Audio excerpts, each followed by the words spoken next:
your name, your email address, and your telephone number on this sheet of paper. You hold on to it, and I'll get it at the end. And also, as a do now, go to where it says understanding your emotions. Understanding your emotions.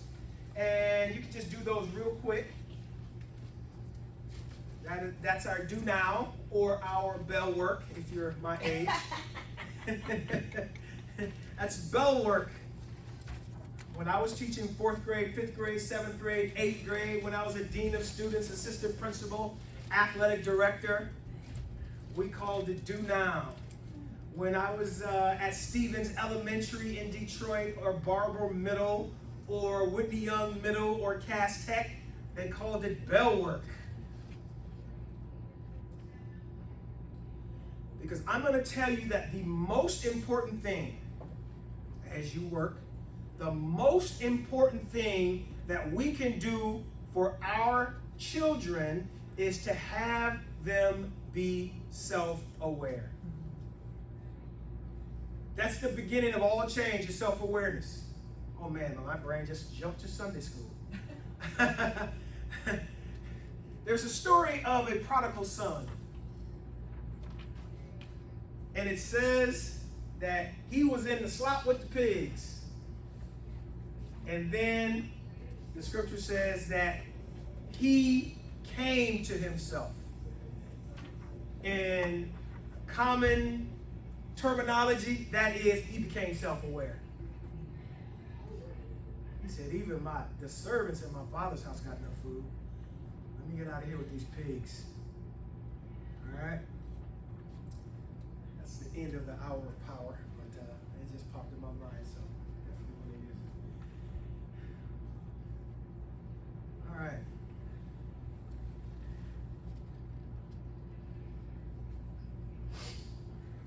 This is me at Stevens Elementary School while you're working. So we're doing the one where understanding your emotions. That's me at Stevens in the 5th grade. Not the 5th grade, the kindergarten or 1st grade. 1st grade, because I got my glasses in 1st grade.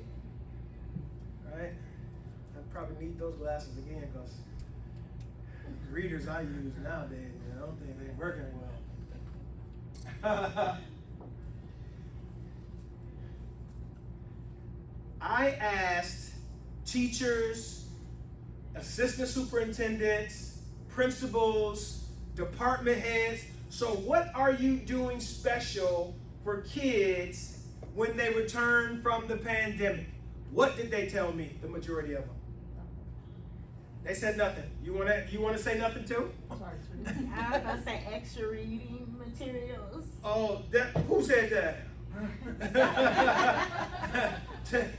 They get a free book, because everyone that I talked to, they said they're not doing anything special.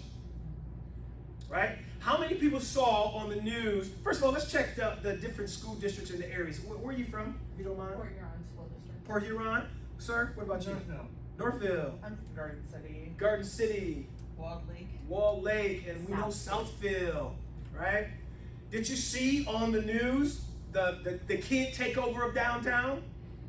When you saw hundreds of kids in downtown Detroit masked all together, and many people thought to themselves, those delinquents, what are they doing down there? But when I saw it, I said they're looking for a relationship. They're looking for belonging. They missed it. No one helped them get it after the pandemic. So they are desperate for belonging. They are desperate for a relationship. And so they're going to do whatever it is, whether good or bad in our minds, to get that relationship. Because we are creatures of relationship. You put any of us in isolated confinement for long enough, and we're going to have a hard time.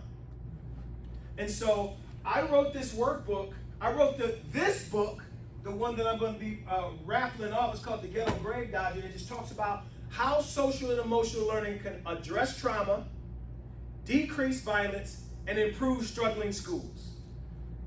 That's what that book talks about. And it talks about how I use social and emotional learning in my life before I even knew what it was. When I became self-aware, when I started to manage and regulate myself and my emotions better, when I became sympathetic and empathetic to other kids, I started to wonder why all the kids want to come down to Mr. Kennebrew's classroom. Because I built strong relationships with them. Because I was the teacher who not only was concerned about their grades, but I was concerned about what they did over the weekend. You went to cheer competition. Where's the cheer competition at? Let me see your back handspring. I bet you can't do it right now. And you know they're going to pop that back handspring right now. Right? And so I built relationship with those young people using relationship skills, a part of social and emotional learning, and I didn't even know what I was doing. And so I went from being teacher of the year, I got a promotion to be dean of students, and then the next year I got a promotion to be athletic director and assistant principal, and I was using social and emotional learning, didn't even know it. All success, social and emotional learning. There's research that says that even those that are in STEM fields, engineering, that they matriculate and they get promoted faster at their jobs when they are able to build strong relationships with their coworkers. When they build strong relationships with their coworkers. When they're sympathetic and empathetic to the concerns of their different staff members, doesn't matter their gender, or their race, their ethnicity, their sexual orientation. When they are able to be compassionate to those people, their voice, their language needs. Everybody's first language is English, right? I've been blessed to be able to go around the world. I talk about it in that book, what I saw in Brazil, what I saw in the UK, what I saw in China, how that impacted me, right? So I talk about that. But we want to get right down into the nitty and the gritty of it. And I don't know if you've ever seen this, and I don't know how loud this is going to be. Oh, and it's not loud enough. Yeah. All right, where's the volume? Oh, there. How does that go? How do you get the volume for? I forgot how to do that. The volume for your slides. Yeah. When you go into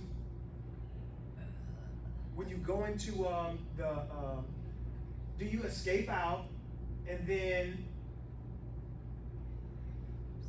No worries. Escape out. I think that's it. And then when is it a place where It's down at the bottom. Is it down at the bottom?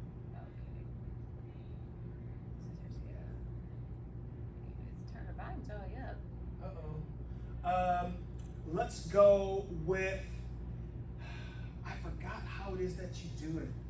Well, I might think about Zoom Or Teams. or Teams. I know what you're talking about. I don't know what that would be. Oh, I know. Yeah. When Zoom it said click to add, make sure you add the sound too. Mm-hmm. Because I definitely want you guys to see this. And what it does, it talks about how social and emotional learning impacts kids. How it makes them more likely to graduate. How it makes them more likely to have friends. She's right out here. Let me just ask her. Okay. How it is, it helps them to get a job. Really important, right? Yeah. How it helps them not only in school, but also in the video says that also later in their life. I remember I was working at a job, I think I was teaching in 7th grade, and somebody ate my lunch out of the refrigerator. That person was not sympathetic and empathetic to other people. They needed self-regulation, or as we call it, self-management, social and emotional learning, to manage their emotions around stealing somebody's stuff. They were hungry, right? But it talks about in the video how those that have higher social and emotional learning skills, how they do less of that type of thing. Now, a lot of people have noticed or haven't talked about how it is that virtually every category of discipline issue in a school has increased after the pandemic. Huh? They're feral now. They don't have the. She said feral, absolutely. They absolutely are. They have no idea of anything. The social and emotional competency is low. Yes. They'll say anything, right? Yep. And Don't do because anything. now here's the thing. We know this. We know that being in a situation when you have to relate with other people, when you have to share, when you have to be cordial, where you have to be polite, and when you don't get practice at doing that, think about kids in the beginning. You have to share. No, mine. Isn't that what kids do in the beginning? Mine, mine, mine, mine. But then, after they go through the socialization process, they understand how to be compassionate. They understand how to use sympathy and empathy. They understand how to relate with other children. And the adults, like those that eat lunches out of the staff lounge, they didn't get that exactly. So social and emotional learning and emotional intelligence isn't just for adults, for kids. It's for everyone. Yes, ma'am. I was going to say that these children also turn into adults that have to be managed at work and in the workplace. So at work, as my job is to build inclusive, positive workplaces, right? Because a lot of adults who were children didn't know how to safely learn how to establish boundaries and articulate them as well, right? Then as they become adults, they don't know how to do that in the workplace either. They don't know how to articulate first of all, with their EQ, with their emotional intelligence, and say, hey, and ask the right questions. You know, hey, you ate my lunch. Is there anything that I need to know? Are you hungry? Can I go? Why your breath smell like my lunch? Right. Why your breath smell like my lunch? You know, so sometimes it's not just like, oh my God, you ate my lunch. You know, is there, hey, talk to me about that. Is there a reason behind that? Because sometimes there's a reason behind things. Yeah, right? yeah. Right, just because they got I didn't know. It tastes like mine. Right, but just because they got the job don't mean that they manage that's enough to manage their finances at home. Yeah. You know, you may be like, go ahead and eat the lunch, and then tomorrow I'll bring you lunch for both of us, right? But because they don't have that when they're younger, this whole side, because they're missing that when they're younger, that translates to adulthood, and it's worse at the workplace. And if you look at every conflict, if you look at every issue, if you look at virtually every crime, it is because a person had a low emotional intelligence, a low core competency, the inability, because what the kind sister here said was talking about it's within relationship skills, it's communication. What did Stephen Covey say? Listen, then speak, right? Listen to understand, then speak. So a lot of people speak first and listen later. We don't know anybody like that, do we? Okay. My husband. No, I'm just kidding. Right. So that's the thing. You can point all the way. The people that are incarcerated, right? Low core competency, inability to manage their emotions. And so what we have here, and are we familiar with CASEL, the Collaborative for Academic, Social, and Emotional Learning.org, I think it is, or .com, right? That is a phenomenal resource. I use it in the creation of writing of this book and also of the writing of this workbook, of which where these lessons, there are over 80 lessons in this workbook, right? And the first one that I wanted you to do, is to understand your emotions. But the part that is important about this slide is that there are 5 core competencies: self-awareness, self-management, social awareness, relationship skills, and responsible decision making. Are there any kids in your district that need to use responsible decision making? There's some right now in your absence that need to use responsible decision making, right? And so you get better at what you practice. The problem is that we do social and emotional learning on Tuesdays and Thursdays with the special teacher for 50 minutes. But Daniel Goldman in Emotional Intelligence and the people at Castle says that improving core competencies in social and emotional learning and emotional intelligence work better when it's infused inside of everyday curriculum, everyday school. Anybody ever seen collaborative circles? You know what those are? When they meet in the middle, when they have the circle in the beginning of the day. All right, how you thumbs up, thumbs sideways, thumbs down. Show me how you're feeling. Right?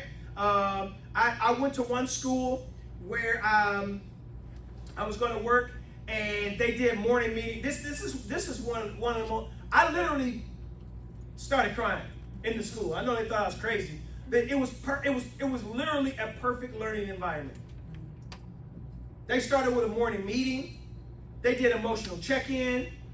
They built relationship in that collaborative circle. They say, go greet your neighbor in a animal sound.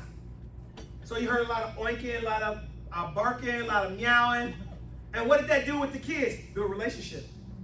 It is less likely that you're going to get bullied if you have a strong relationship with a person who you just know made a cow sound. And they do that every day. And so what I want you to do is take a look at that, and I'm going to have your email. So I'm going to send a lot of stuff out to you by email. And I'm even video recording too, so I'm going to send this video out to you as well.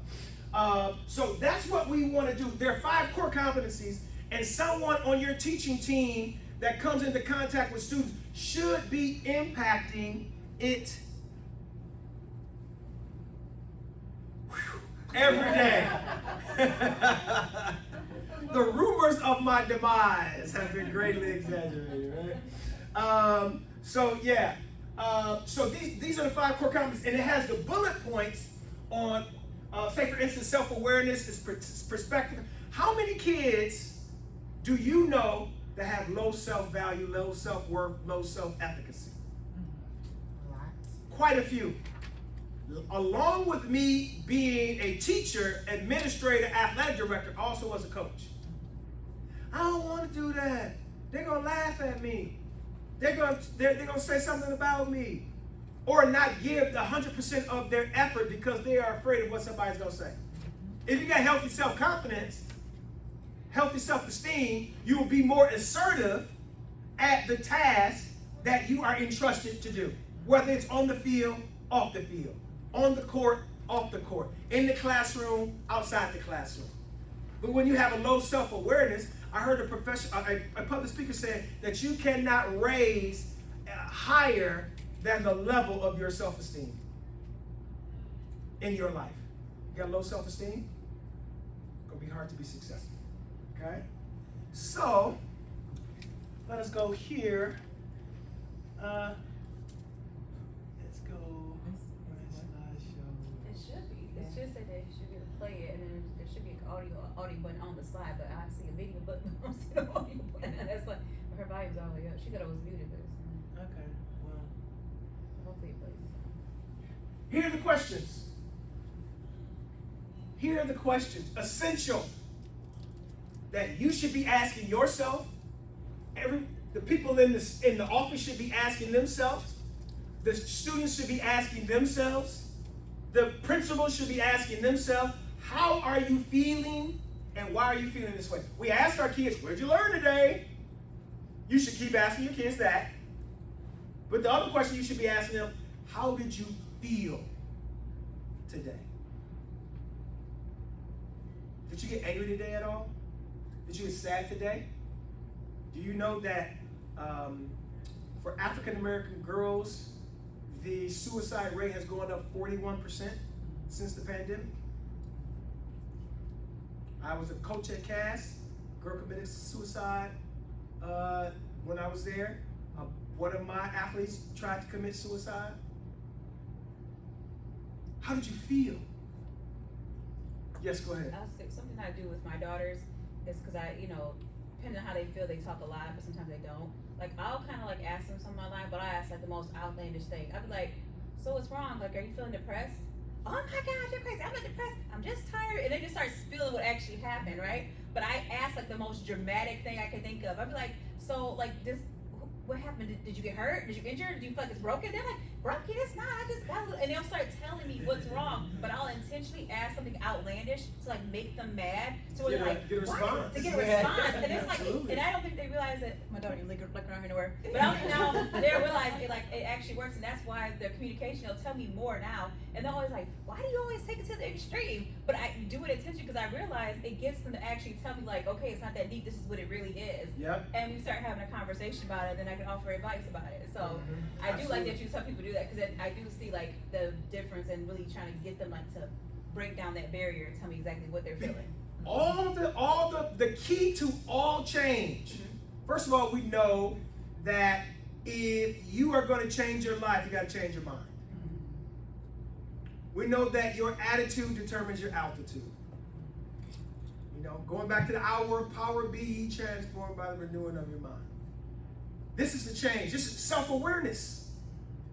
You got to know something's wrong before you change. You have to come to yourself. And if you can ask yourself this over and over again, it'll help you. Teachers, we call it metacognition.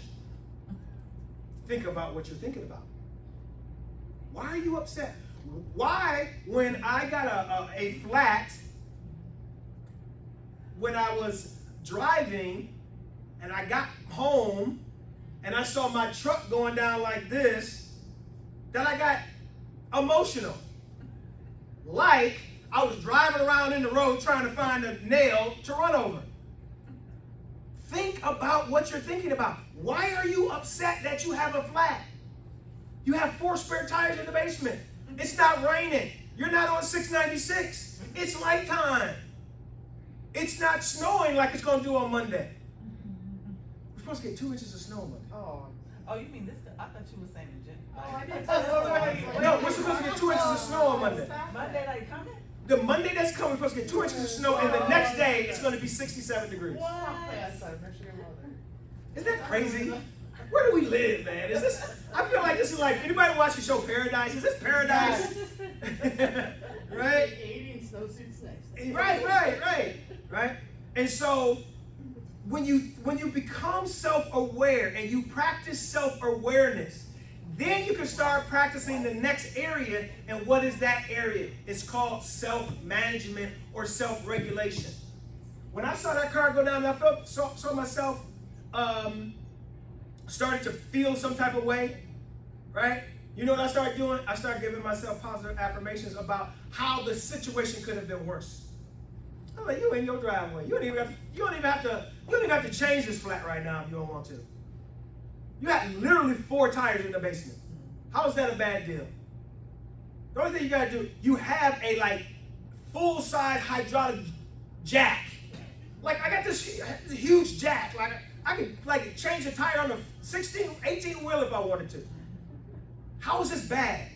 It just happened. But we don't think like that. We allow, now let me say this to you. Emotions are real, but they're not always accurate. Let me say that again. Emotions are real, but they're not always accurate. How am I a bad person because I got a flat tire? You can't do nothing right. Bro, you were driving 70 miles an hour and ran over a nail and you're making this your fault? Stop it. It is not your fault. It happens. Yes, ma'am. Okay, first of all, why you was only going 70? That's a whole Right, exactly. Yeah, listen, if you're on 696, that's the slow lane, right? 70. Look, I can't stand South Philly Freeway 55. What? Where? Right. Yeah, I got rear-ended on Southfield a couple of years ago going Right. 75. Listen. The point is like, you know, I understand that way of thinking. I see what you're saying because it's not so much getting mad at yourself, looking at the self-awareness and acknowledging the real issue of the emotion. It's like, okay, I'm upset because I'm inconvenienced. Right. Because I have this flat tire. I mean, that's how I would be thinking. right? Absolutely. It's Absolutely. not, I have other things to do and now I'm inconvenienced. But, and I have to put my but attention to but it. that's not what we do. We don't No. do that. No. We get sad about it. Can't do nothing right. Not even kudos, you know, even to say a kudos to say, you know what, kudos to me for being prepared to have All this spare stuff. tires. Yeah. You know, and You have to being talk to prepared. yourself. You gotta talk to yourself. You gotta talk to yourself. It's okay. As long as you don't, as long as you're not answering yourself walking down the street talking to your 7-foot bunny rabbit next to you, right? It's funny you said that. I told my daughter that the other day because she got took a car accident. Oh man. And she was really distraught because, you know, put a lot of money, paid the car off, fixed Sure. it up, like put a lot of money into like, you know, so she knew this, and it was like, I gave it to her because her car broke down so she could be in school. Sure. And she was driving and somebody cut across like 4 lanes and hit her. Instinctively, she tried to pull like a little driveway area just to kind of get it. So because she pulled in there, lady hit her on the back and not the front. And so she was like, I was hugging her and I was leaving. We got urgent care and I was like, I gotta go, I gotta get to Lansing. So I'm hugging her. She's like bawling her eyes out, like, I'm so sorry. I was like, every time like you get this sad, I was like, it's okay to feel that emotion and think it is a loss, right, for us. Sure. But just think about the fact is that her driver's door was like untouched, like wasn't a scratch on it, like where she was at, and the whole back is dented in. I'm like, that dent could have been there, but you instinctively turned in right there. So give yourself credit for the fact that you made that decision to turn in, and she hit the back of you instead of the front, where you could actually would have been hurt. I was like, so just keep reminding yourself. Like, look at that video of the door. You see your door untouched, and be like, the back what I see could have been the front. So Yeah. that's, you know, so I think those like type of conversations with yourself, just Positive and affirmations. keep telling yourself that, like, I did a good thing. Like, I did a good thing. I turned in and I saved my life. Like, keep telling yourself that, right, Greg? Like that's a self-management strategy, a self-regulation strategy, right? Let's take a look at the do now that you were doing, understanding your emotions. Read the first one. What's that question there? Because I can't read that. Being self-aware means recognizing how you feel and why. Understanding your emotions? Is that it? Yes. Circle any that you feel often. Absolutely. Okay. Let's go to the reflection. What's the first reflection say? A feeling I have trouble expressing is. Think about it. Now we are adults. Now there are some adults that can write down several emotions, right? Anybody want to share what they got down for that one? I will. Go ahead. What you got? Anxiety of death. Anxiety. Listen, our students, our children are experiencing anxiety on a whole nother level. How do I look? Is my hair messed up? What about my pants? Did I get some on my pants? Oh my God. They're gonna say I'm not going to school today, my hair not done. I need a haircut. I can't go to school because I left my gym shoes. I can't go to practice. Coach Royce, he's gonna give me the anxiety and the anxiety is so bad they project their anxiety on their peers. So it's like a circular firing squad of anxiety all day long. And so what we have to do is ask them the essential 2 questions, and to have them to ask themselves the essential 2 questions. How am I feeling and why am I feeling that way? Is it really that bad? I don't want to run the hurdles. I'm scared I might fall, but you might not fall. One of the athletes said, I don't want to do the long jump. What if I don't jump far? What? You're jumping in sand. We don't expect you to jump over the sand, right? We expect you to land in the sand. So you got to start somewhere. Their anxiety is so high, it stops them from even doing. So that's how we change it. So in the workbook that I have, we talk about it more than just these. This is only 4 out of the 80 lessons that we have where we talk about anxiety. Because if you don't address the anxiety, then they're going to find a way to address it themselves. What are some ways that people deal with anxiety? Spraying. Yeah. My third grader. Yeah. What are some other coping mechanisms for those dealing with anxiety and dealing from high stress? It's happening in your school district right now. It might be happening in your building right now. They're in the bathroom, in the parking lot doing what? Vaping. What you think that is? That is a symptom of being of trauma that's been unaddressed, and that trauma could be coming from anxiety. Why do you think they're vaping? Why do you think they're getting so high? Because they want to tap out of the reality of their life right now because they don't have the skills to deal with it. They say, let me get high. I have literally been to a K-8 school where they had a community vape box at recess where the kids, they use their sharing relationship skills because they had a box at recess where all the kids can go and vape during recess time. Stop it. Stop it. Excuse me? In Michigan? Michigan? At your school, probably. These weren't even high schoolers. I had a girl that got caught 4 times vaping and smoking weed as a senior. Why do you think they're self-medicating? It's the anxiety. They are trying to tap out. They need another reality. Why do you think they're having relations with each other? And if you think they're not, you are sadly. I am an athletic coach. Many bus rides to hear many conversations. I did track 10 months out of the year. I hear the conversations. You don't want to hear it. You don't want to know. But I'm telling you it's happening. The alcoholism, the substance abuse, the risky behavior, it's all happening. And if we don't raise their core competencies, emotional intelligence, social emotional learning, they're going to find negative ways to deal with their anxiety and their trauma.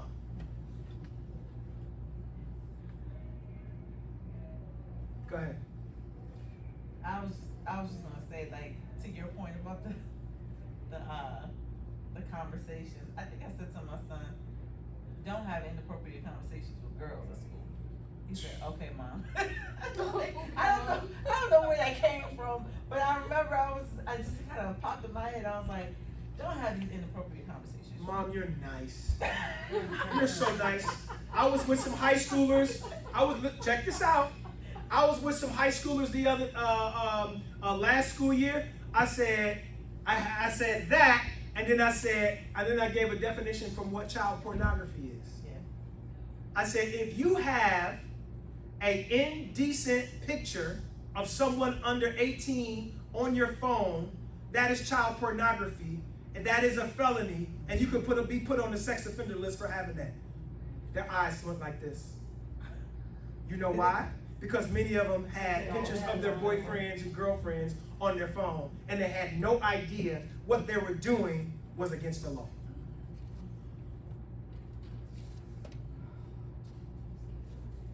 Okay? You talk about changing the kid's life. You get put on the sex offender list. I mean, that's about as bad as you could have it. You can't get federal loans. You can't. I mean, that's a deal. That's a problem. All right. What's the second one on that list of understanding emotions? And can I get a time check? What's the time? It is 3:37. Oh wow, we're getting about it. All right. Let's what's the next question? Feeling I would like to experience more. All right. Somebody tell me. Confidence. Confidence. Peace. Peace, joy, happiness, laughter. What's the next question up there? Something that usually changes my mood. That is $100 million question that you should be asking your child. And then you give them strategies on how to improve it. Do the kids know about breathing techniques? If it works for Navy SEALs, it can work for your kid in elementary. if it works on SEAL Team 6, it can work for your kid. Box breathing, breathe in 4, hold it 4 seconds, release for 4, do it at least 9 times. It'll bring you to baseline if you're too angry, upset, and it'll bring you up if you're too depressed or sad. It works. Journaling works. Visualization, mindfulness works, are strategies that are being used in school districts to help kids manage themselves. Okay? We're going to have to jet through here. All right. Now, the workbook that I talked about and the lessons that we have, and we're not going to be able to go through them. Dr. King gives a speech to students in middle school, 1967. It is called, What is in Your Life's Blueprint?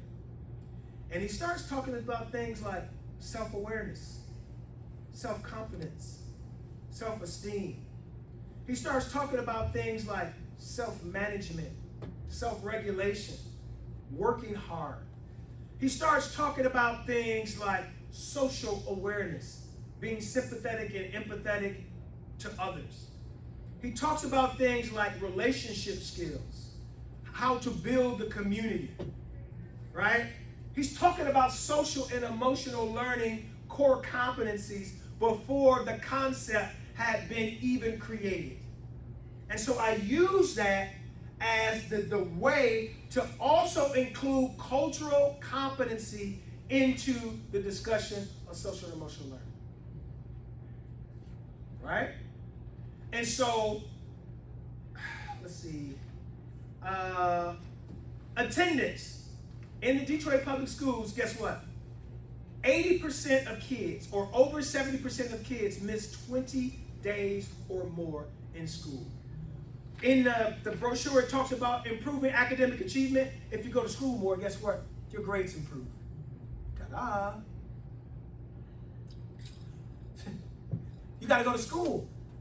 They're not in school and they're disengaged because one of the symptoms of trauma is being disengaged. Disengaged means I don't want to go to school. And here's the problem. Not only are the kids disengaged, but who else is disengaged? The parents. Thank you, Michigan PTA. Why do kids tell me? I ask them, why didn't you come to practice? They say, my mama said I didn't have to come to school. Your mama said you have to come to school. The mom is suffering. The mom would have had a kid around to help them, make them feel better. We are dealing with some stuff, people. And it is relating and translating itself into our school districts. It is doing two major things. It is increasing misbehavior.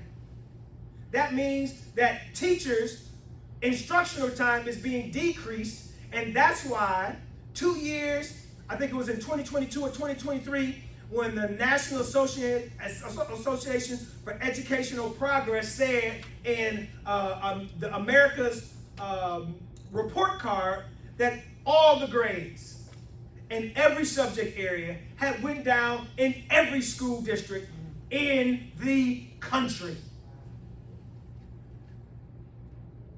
In civics, in math, in social studies, in reading. And guess what? Children of color, your grades went down even further. How about that for DEI?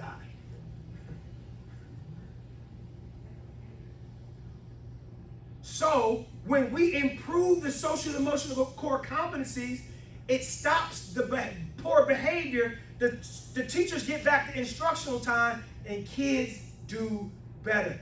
That's what the video that I want to show you talks about. This idea of somebodyness is a discussion of self-esteem that Dr. King is having.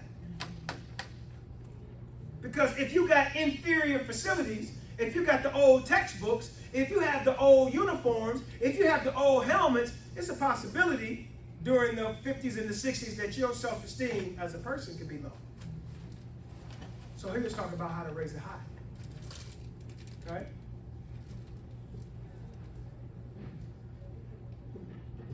All right.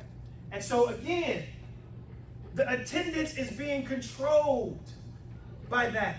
And so what I'm telling you is that number one, as a parent advocate, as a parent with kids in the house, you have to address how the kids are feeling in regards to their emotions.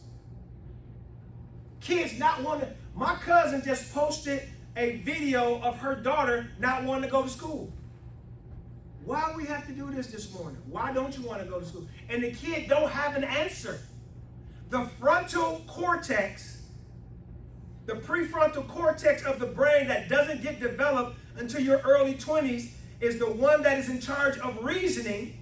And so when you ask the kid, why is this happening to you? Their answer is, I don't know.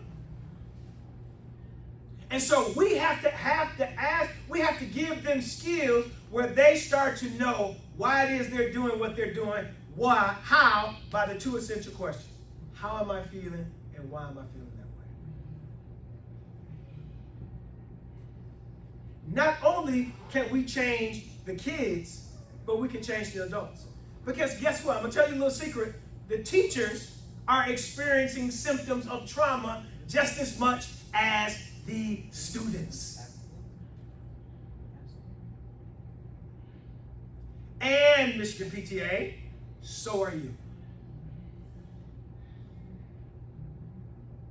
If incidences of violence of parents against teachers and school administration has increased since the end of the pandemic, that means you got some problems too that you need to deal with. One incident, a lady at dismissal got ran over, a staff member at dismissal got ran over by a parent.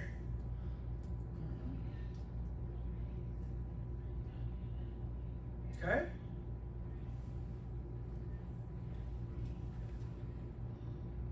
All right.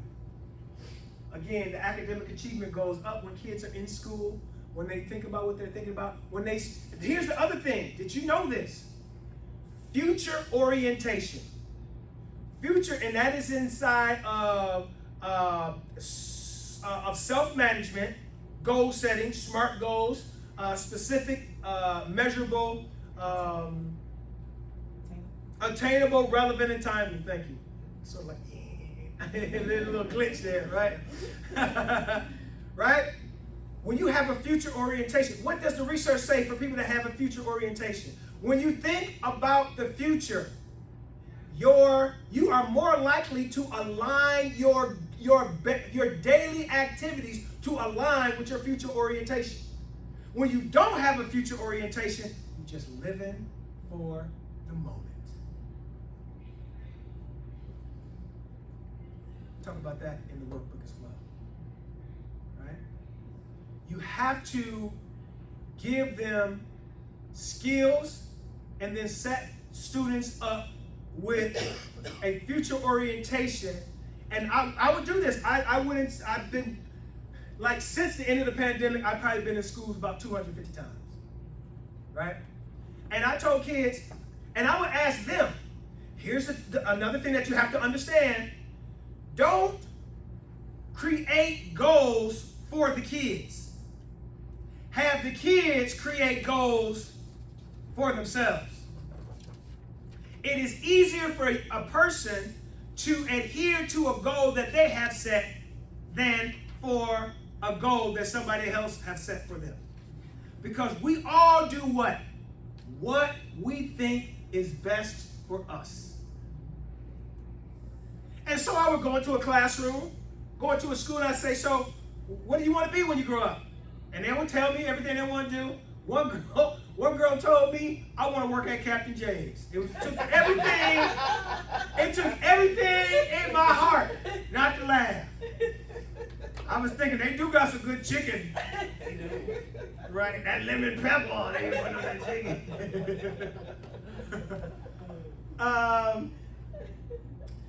Yeah, And so when they tell you, I then ask, so what are the skills? And you're going to see that's on one of the worksheets. So what are the skills and strategies, the skills of that profession? And they tell you the skills. And then I ask them, so how do you think they have to behave? Do they cuss people out? Do the good lawyers and the good judges, do they cuss people out when they do stuff that they don't like? Do they punch them? Do they take stuff out their locker? Do they knock their lunch out of their hand? Do they punch them when they're not looking? Do they throw spitballs at them? I said, how does the behavior of the profession, and then I do it that way, and then I say, what are the behaviors and skills? And I always ask them, who's your favorite person? Who's your favorite athlete? Who's your favorite entertainer? And they tell me, and I said, tell me what their characteristics. Do you think they're hardworking? Do you think they're disciplined? To have 5 platinum albums, do you think that was hard work? Do you think they had to be disciplined? Do you think that they skipped? They didn't come to the recording studio when they didn't feel like it? No, they came because they had to. What about you and your attendance? Does your behavior, is it similar to those that you admire? Is it similar, and is it a skill that helps to attain success in the career that you said you wanted? I ain't say you need to work at Captain J's. You want to work there. You want to drop them fries. You got to be on time. You got to be trained. Did you read do you know how to drop fries? Right, you know. And so that's how we do it. Okay? That's how we do it. This is why this is so important to me. And I'm going to close with this. January the 1st at LA Fitness in St. Clair Shores, I was in the fitness area, and I was about 15 minutes into my workout, and I had a stroke. My right arm stopped working, and my right arm and my left leg stopped working, and my head started spinning. And I wasn't able to move myself for about 15, 20 minutes. Then started getting control of my leg and my arm and whatever. And I went to the hospital. As you can see, you didn't see me with any notes, right? No notes today. I don't use notes because I have internalized everything that I'm saying, right? When I got to the hospital, I could not remember my birthday, and I could not remember how to spell my last name. I got the TPA drug, which if you have a stroke and you get it within the first 4 hours, pretty much you go back to being normal, right? So when I got the opportunity, and when I get the opportunity to speak to parents, to speak to children, especially now, even more so now, it's very important. Because when I say new lease on life, I lost 16 pounds since January 1st. I had already lost 14 pounds. Since last June, lost 30 pounds, right? I'm one of the only 50-year-old guys that has a six-pack. Right? Or a 4-pack and a possible, right? Right? So this is impossible. This is very important, and so that's why I'm here. So keep that, and we're gonna do the raffle real quick. All right. Throw your raffle ticket in there. So have your name, your email address, and your telephone number. And this is my bag from my chips that I had earlier. Anybody here? No. All right. Hold on, we got one more. Okay, here we go. You said my name and what? Name, email address. I got your information. So you just put your name. Okay.